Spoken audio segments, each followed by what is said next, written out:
하지만 그 생김새는 좀 틀리죠. 핸드블렌더는 이렇게 긴 막대기에 회전의 이 칼날이 들어있는 형태로 그 이제 생김새가 좀 틀린데 이게 일명 도깨비 방망이 네, 아니에요? 그 대신 편리한 점은 이렇게 컵에 넣어서 바로 갈 수 있다는 것이 아주 편리한 점이 있죠. 예.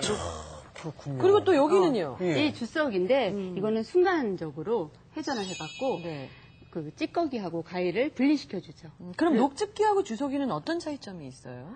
녹즙기하고 주석이는 이제 이게 녹즙기는 이게 세포가 살아있잖아요. 섬유질이. 근데 얘의 경우는 찌꺼기를 따로 걸러주니까 먹는 김이 아주 좋겠죠. 부드럽게. 가즙만 남으니까. 따로. 그래서 아이들 같은 경우는 이렇게 목에 걸리면 굉장히 싫어하잖아요. 그래서 아이들 거에 가즙을 할 때는 이 주석이가 좋습니다.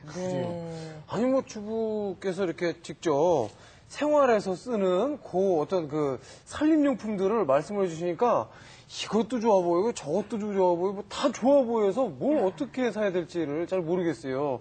교수님께서 단점도 좀 있을 것 같은데. 물론 뭐 장점만 있는 게 아니라 단점도 조금씩 있어요.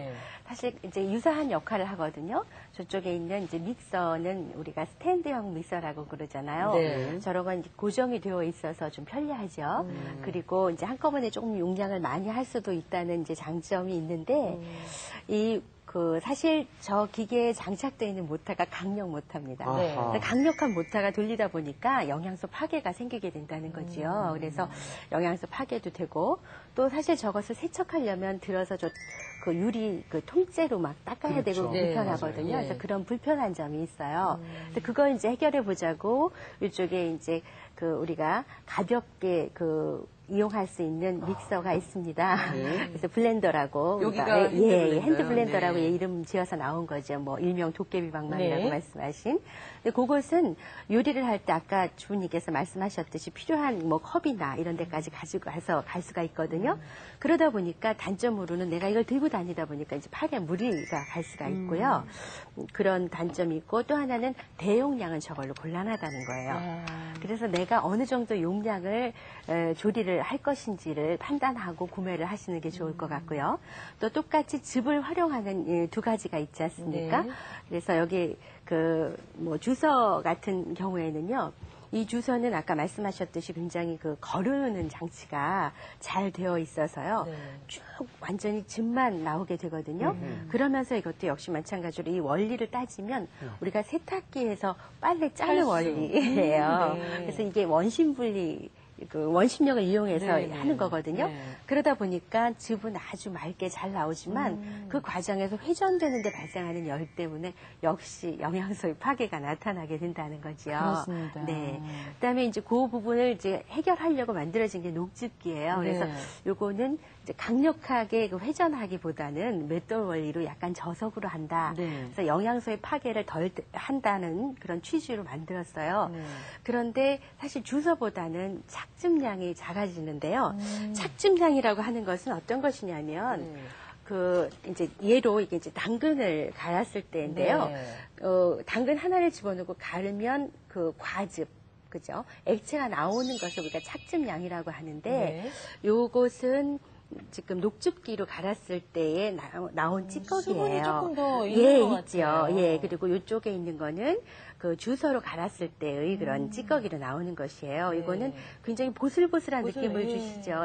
그래서 보슬보슬한 느낌을 주는 그러면서 꽉 완전히 즙을 짜낸 상태고요. 그래서 즙액이 많은 반면에 이런 녹즙기의 경우는 아직 여기에 수분이 조금 남아 있습니다. 좀 아깝네요. 그래서 사실 이걸 그냥 버리기는 그래서 이건 다른 요리에다가 같이 다진 효과거든요. 선생님, 요거는 그냥 우리가 동그랑땡을 하거나 그럴 때 활용을 하시면 네. 좋을 것 같아요. 그래서 그런 또 단점이 조금 있죠. 착즙량이 좀 적고. 정말 영양소 면에서는 녹즙기가 좀 나은가요? 아무래도 이제 덜 회전을 했다 그래서 덜 파괴되려니 생각이 드는 거죠. 자, 이쯤에서 몇 가지 궁금증을 조금 더 풀어보도록 하겠습니다. 똑똑한 살림 고르기 주부가 간다. Q&A 첫 번째 질문 확인해 보시죠. 오랜만에 쓰려고 주방을 샅샅이 뒤져 찾아내는 것은 바로 믹서. 그런데 먼지도 쌓이고 거기에다 칼날에 녹이 쓸었네. 녹이 쓴 칼날. 그냥 쓰자니 찜찜하고 염려되는데 깔끔하게 녹 없애는 방법 뭐 없을까요? 맞아요. 요즘 나온 거야 뭐 별 문제가 없겠지만 저도 그런 경험이 있어요. 손님이 왔는데 급하게 믹서기를 꺼냈는데 탁 뚜껑을 여니까 칼날이 다 녹이 슬어 있는 거예요. 난감하지요. 네, 어떻게 할 바를 모르겠더라고요. 이런 경우에 교수님 어떻게 해야 되죠? 그렇죠. 알뜰하게 오래 쓰시는 분들한테 나타나는 현상이죠. 네. 사실 가장 좋은 건 그런 건 안 쓰시는 게 좋아요. 근데 그렇다고 막상 써야 되는데 새로 가서 구입할 수 없고 네. 교체할 수 없을 네. 때는 네. 간단하게 집에서 하실 수 있는 몇 가지 방법을 소개해 드릴게요. 네. 먼저 토마토가 혹시 있으시면 그걸 곱게 갈아서요. 네. 그 부드러운 천에 묻혀서 한번 닦아보세요. 여러 번 닦으시면 그 네. 녹이 없어진다고 하더라고요. 또 한 가지는 혹시 집에 레몬이 있으시면 네. 그 껍질에다가 소금을 좀 묻히셔가지고 그걸 문질러 주시면 좋아요. 레몬이요? 예. 그러면 그것도 역시 또 그 없어지거든요. 네. 근데 사실은 뭐 녹이 다 쓴 다음에 그걸 처치하는 게 무슨 소용이 있겠어요. 그렇죠. 가장 방지를 중요한 해야죠. 건 예방이죠. 예. 그래서 예방할 수 있는 방법은 실제 깨끗이 닦아서 수분 절대 없이 보관하는 게 가장 좋거든요. 네. 그런데 그럴 때 이제 물을 썰어서 그걸로 한번 이렇게 문질러 주셔도 그 녹이 예방이 된대요. 그리고 또 이제 식초물로 닦아주시면 그것도 예방이 된대요. 그래서 식초물로 스테인리스 제품 같은 걸 닦아주시면 실제로 이 식초물이 산성이기 때문에 세균 같은 것도 이렇게 또 깨끗하게 예, 없어지죠. 그렇죠. 예, 그래서 그런 부분에서도 도움이 되고요. 또 왜 원두 커피들 많이 드시잖아요. 네네. 그러면 이 원두 커피의 이 찌꺼기를 버리시지 마시고 그걸 이제 바짝 말리셔가지고요. 네. 그것에 같이 칼날과 같이 보관을 하시면 사실 이 원두 커피 찌꺼기는 냄새를 또 잡거든요. 예. 그런 효과도 있고 또 이 원두가 콩이에요. 이 콩에 있는 지방질이 칼날이 녹쓰는 걸 또 방지해주는 역할까지 하기 때문에 도움이 될 것 같아요. 잘 알겠습니다. 우리 주부님들 꼭 한번 해보시길 바랍니다. 똑똑한 살림 고르기 주부가 간다. Q&A 두 번째 질문입니다. 시원하게 돌아가는 강력한 모터를 가진 핸드 브랜드와 믹서. 그런데 갑자기 코드를 빼고 김정희 주부님이 쏜살같이 달려간 곳은 전기 계량기? 믹서와 핸드블렌더 경기도도 아니에요.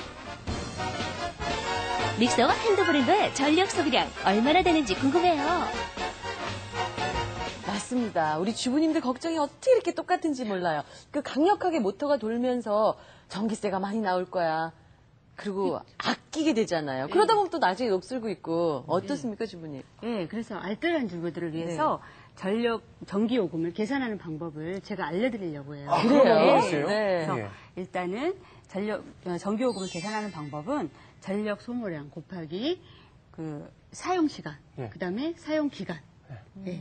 그러니까 해야 되는데 그러니까 예를 들어서 설명해 드릴게요. 네. 600와트 정도에 되는 믹서를 매일 30분씩 사용했을 때 네. 600 곱하기 600. 그 30분이니까 0.5를 곱하고 시간을요? 예, 시간을. 0.5. 그다음에 사용 기간은 한 달로 잡았을 때 30일. 아, 그러면 한 9,000 달? 예, 그러면 9,000와트가 나오는데 네. 그 9,000와트의 전기 요금을 55원을 곱해요. 아. 그러면 1,000원이 나와요. 1,000원이야. 아, 사실 그래요? 예, 사실 믹서기 때문에 전기요금은 걱정은 없고요. 오히려 가정에서 사용하는 전기 제품들이 더 문제예요. 왜냐하면 전기를 사용하는 제품은